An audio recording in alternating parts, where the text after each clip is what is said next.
Bien-aimés de Dieu, chers jeunes, chers frères et sœurs en Christ, samedi saint, nous contemplons notre Seigneur au tombeau. Laissons-nous emporter par le silence de la grâce. Notre monde est envahi par des bruits et nous-mêmes, nous sommes également plongés dans de multiples bruits. Le stress du travail, les klaxons des voitures, vombrissement, n'est-ce pas, des moteurs des camions, des musiques assourdissantes qui viennent de partout.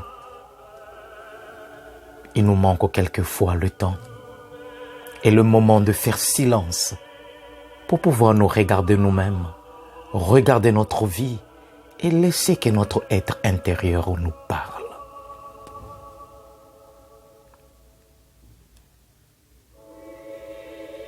Mais je pense que ce samedi saint, c'est aussi un moment où nous pouvons évidemment faire un peu le deuil avec tous les bruits que nous rencontrons chaque jour, pour laisser Dieu nous rejoindre ou nous laisser rejoindre par l'Esprit de Dieu dans le silence du cœur.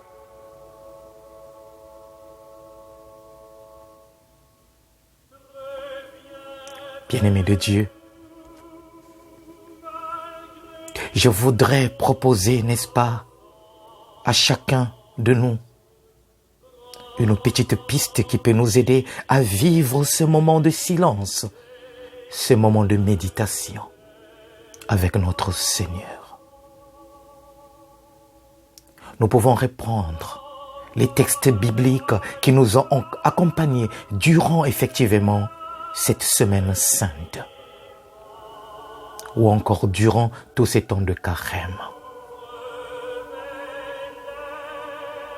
Mais pour ma part, j'aimerais quand même avec vous m'appuyer sur les 7 paroles que notre Seigneur Jésus-Christ a prononcées sur la croix avant de rendre l'âme, avant de tout accomplir, avant de nous sauver, avant de se remettre entre les bras de son Père.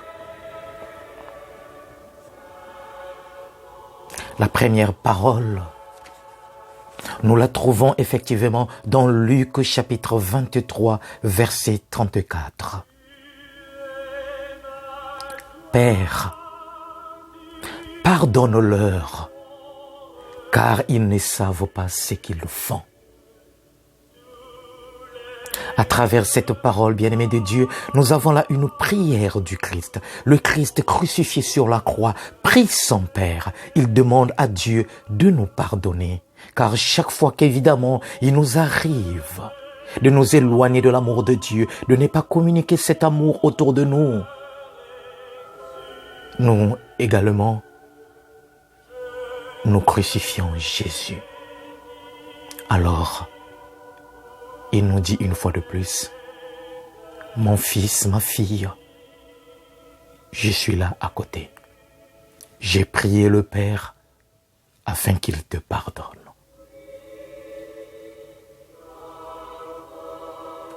Dieu nous pardonne toujours et nous invite à notre tour à savoir pardonner. La deuxième parole de Jésus, nous la trouvons dans Luc 23, verset 43. Je te le dis en vérité, aujourd'hui tu seras avec moi dans le paradis. C'est la parole que le Seigneur Jésus adresse effectivement à l'un des brigands qui était crucifié à côté de lui. Le faisant voir qu'avec Dieu, le salut est toujours possible lorsque nous nous convertissons, lorsque nous ouvrons notre cœur et accueillons la grâce de l'Éternel. Et à travers cette parole, le Seigneur est en train de faire une promesse à toi et moi. Je te le dis en vérité, tu seras avec moi au paradis. Et ton paradis peut commencer dès maintenant.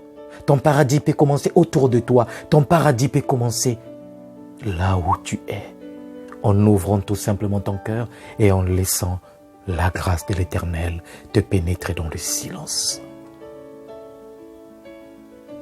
La troisième parole de Jésus nous vient dans Jean chapitre 19, versets 26 à 27. Jésus voyant sa mère et auprès d'elle le disciple qu'il aimait, il dit à sa mère, « Femme, voici ton fils. » Puis il dit à son disciple, « Voici ta mère. » En ce samedi saint, dans le silence du cœur, appuyons-nous sur cette parole de Jésus, en prenant Marie comme notre mère, celle qui peut nous accompagner, celle qui peut nous aider à résister quand la vie croise le fer ou les difficultés. La quatrième parole de Jésus nous vient évidemment de Matthieu chapitre 27, le verset 46. Mon Dieu, pourquoi m'as-tu abandonné? Jésus-Christ, Jésus se sent seul. Et nous connaissons bien ce psaume 22. Car à la fin de ce psaume, Dieu a exaucé la prière de son serviteur, de son peuple, et il a libéré son serviteur, au point où celui-ci peut effectivement rendre grâce à Dieu pour tous les bienfaits reçus. N'ayons pas peur quand nous souffrons de crier. Crions vers Dieu. Il nous sauvera toujours, car Dieu n'abandonne pas ceux qui s'appuient sur lui. La cinquième parole, j'ai soif. Et nous la trouvons dans Jean 19, verset 28. Jésus dit, j'ai soif. Il est arrivé jusqu'au bout. Il a tout accompli. Et à la fin, il dit, j'ai soif. Mais Jésus a soif de quoi? Jésus a soif de justice aujourd'hui. Jésus a soif d'amour. Jésus a soif de paix. Jésus a soif de libération. Jésus a soif de justice. Jésus a soif de changement dans notre monde, dans nos pays, dans nos systèmes. Jésus a soif de vie. Jésus a besoin que nous puissions transformer ce monde. Jésus a soif que la justice et la vérité triomphent à travers toi et moi. La sixième parole de Jésus, nous la trouvons dans Jean 19, verset 30. Tout est accompli. Jésus dit, tout est accompli. Mais qu'est-ce qui est accompli? Notre victoire est accomplie. Parce que, évidemment, dans cette parole, nous avons le cri de notre victoire, bien-aimé de Dieu. Le cri de notre libération. Le cri de notre salut. Tout est accompli. Avec Jésus, le salut est toujours là. Tout est accompli. Ta libération, ta joie, ta paix intérieure. Enfin, la septième et dernière parole de Jésus, nous la trouvons dans Luc chapitre 23, verset 46. Père, je remets mon esprit entre tes mains. Jésus remet l'esprit entre les mains du Père. À la fin de sa vie, il dit, Père, entre tes mains je m'abandonne. Peut-être que c'est une invitation pour toi et moi, en ce samedi saint, de nous remettre dans les bras de Dieu, dans le silence du cœur, en lui disant tout simplement, Seigneur, je m'abandonne.